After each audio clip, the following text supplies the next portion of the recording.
সময় ইসরায়েলের বিরুদ্ধে আমার দেশ ছিল, কিন্তু আজ 2014 থেকে এমন একটা অনুপযুক্ত আমার দেশের প্রধানমন্ত্রী হয়েছে, আমার দেশের কালচার, কৃষ্টি, চাল চলন, বিগত দিনের ইতিহাস সবটাকে ধ্বংস করে ফেলছে।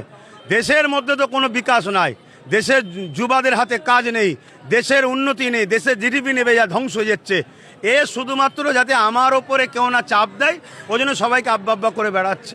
নমস্কার, আবার ফিরে চলে এসেছি সেসব জিহাদিদের গানে বাঁশ দেওয়ার জন্যে যারা আমাদের হিন্দু ধর্মকে নিয়ে ছোট করে, হিন্দু ধর্মকে ছোট করে।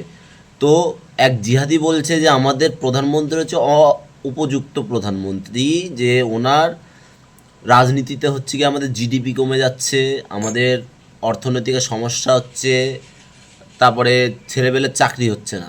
তো ভাই তোকে একটা কথা বলি, তুই পশ্চিমবঙ্গে বাস করিস, তুই ভিন রাজ্যে গিয়ে দেখ যে কার চাকরি হচ্ছে।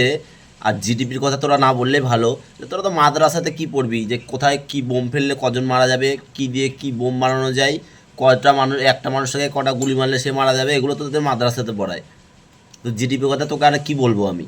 আর তোকে একটা কথা বলি, তোর যদি এতই সমস্যা থেকে থাকে ভারতবর্ষের জিডিপিকে নিয়ে, ভারতবর্ষের প্রধানমন্ত্রীকে, তাহলে তুই মানে মাছ হচ্ছিস কেন আমাদের ভারতবর্ষে? চলে যা না, তোর বাবাদের কাছে চলে যা, পাকিস্তানে চলে যা, বাংলাদেশে চলে যা, তোর বাবারা বসে আছে তোদেরকে নেওয়ার জন্য, চলে যা। সারা ভস্রিওয়ালা খাওয়া ভারতের, পড়বা ভারতের, এরা ভারতেরই মানে ভারতকে অসম্মান করার চেষ্টা করবো তোমরা চুদির ভাইগুলো, তোমাদের সাঁটার কাঠ নাড়িয়ে দেবো একদম, বোঝা গেল?